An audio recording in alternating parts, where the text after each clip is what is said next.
Good afternoon. I'm Dan DeRosa with 19 News Now, coming to you from our digital studio because we're going to be taking you to the video arraignment of 43-year-old Stephen Franzreb. This is the man you're seeing on video conference there. Do not believe court has started just yet, but this is the man that is accused of really one of the more bizarre crimes that I've seen in my 20-year career. This is when he was arrested Friday evening. He was tracked down through social media. He had been recorded on at least 2 sorority doorbell cameras, almost naked, wearing what looks like a Speedo and touching himself as he's looking through windows, walking up to the front door, as you see right here. And then he's also accused of sending direct messages to some of the women in those sororities, as you can see, with writing on his chest saying, "Laugh at me, I'm a pervert." Very bizarre crime. When he was taken into custody on Friday evening, the U.S. Marshals were involved. I believe the FBI got involved at one point because this was a crime over the internet with Instagram messages. He has been charged now with 4 counts of menacing by stalking. I'm going to take us back into the courtroom. We're going to take a listen. I do not believe court has started just yet, although you can see Franzreb sitting there in the jail. The other bizarre part about this story is that Franzreb is from North Royalton. As even here in the newsroom, as we were trying to figure out who was doing this, there was the theory, was it a fraternity member on the campus at Kent State who may be doing this as a prank or a pledge? But to find out that he was from North Royalton and that he was making the drive to Kent State to do this over the past couple of weeks was really bizarre. We get the all rise and the judge is in court. We're going to have much more for you on this, including reaction at Kent State's campus as soon as this hearing is done. This should be fairly quick. Take a look. 1574K, State of Ohio versus Stephen Franzreb. Mr. Franzreb, it is alleged that on October 3rd, 2019, at 1068 Fraternity Circle in the city of Kent, you committed the violation of menacing by stalking, a felony of the 4th degree. That carries with it a minimum of 6 months in jail or prison, up to 18 months in prison, with a maximum fine of $5,000 in court costs. This matter is set for a preliminary hearing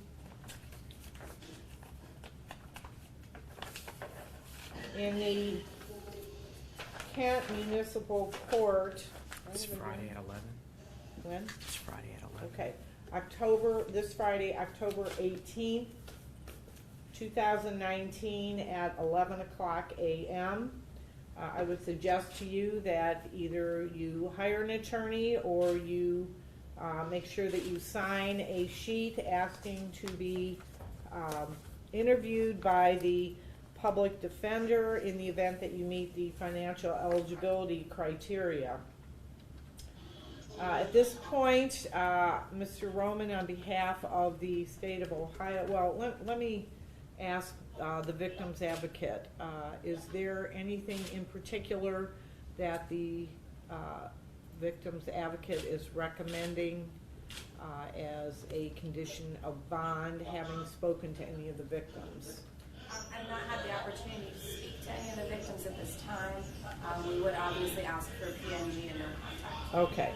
And further, I would indicate that in the event that there are any alleged victims in the courtroom, the victim's advocate would be available to speak with you after this arraignment. So, Mr. Roman, on behalf of the Portage County Prosecutor's Office, do you have a bond recommendation? Thank you, Your Honor.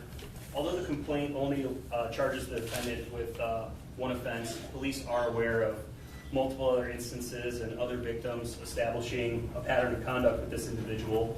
Furthermore, the accused resides out of county.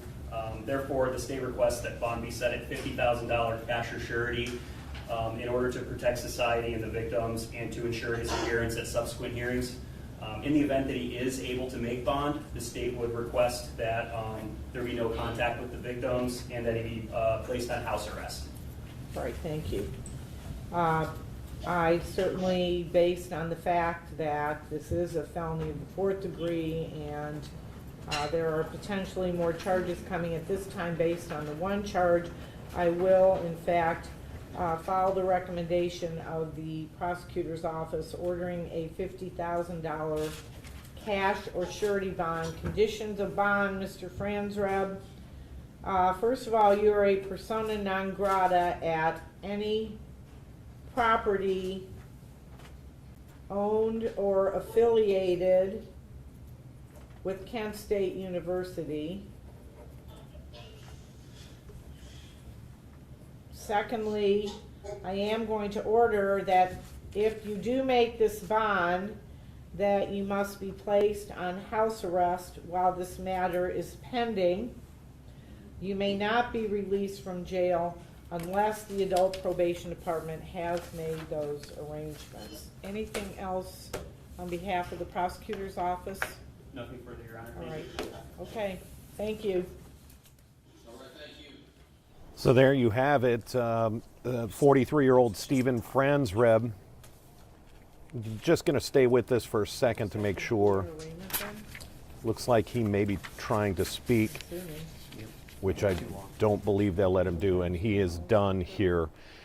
He is given a $50,000 cash assurity, a $50,000 bond in this case, ordered on house arrest. That's interesting. We don't generally see that.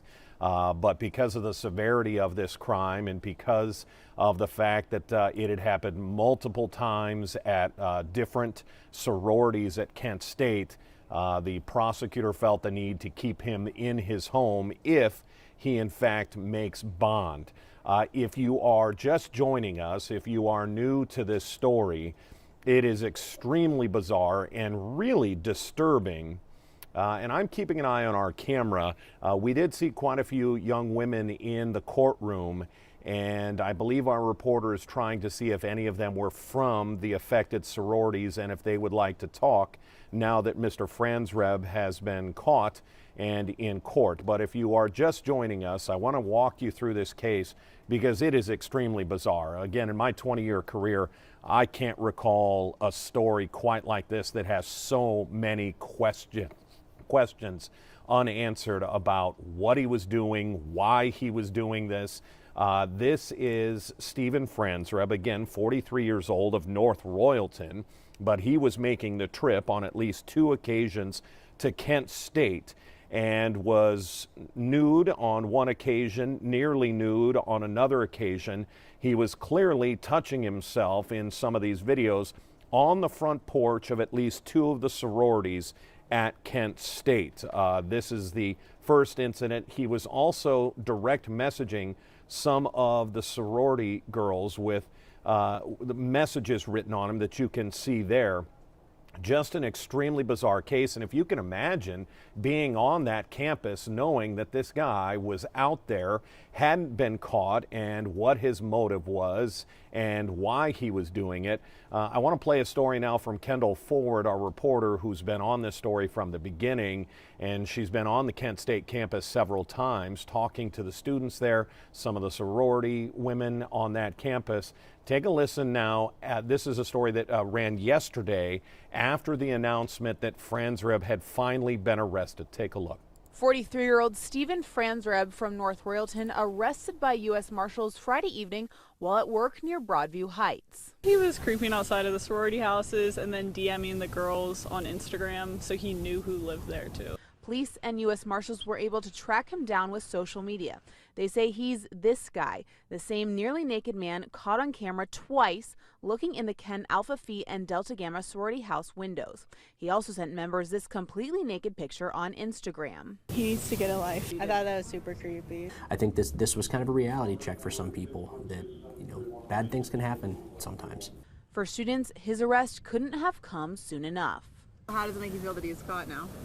A lot better, honestly. There was a lot of stuff going on campus in like a week span, and it was a lot. It was honestly a little stressful and kind of scary. I think it's really exciting. I have a lot of friends that are in sororities, so I know that was something that was pretty scary for them. Police and students still have a lot of questions. They don't know much about him or the person he seems to be talking to in this video or what his intentions were. That's, I think, the million-dollar question that we all want to know the answer to is how far would he have taken this?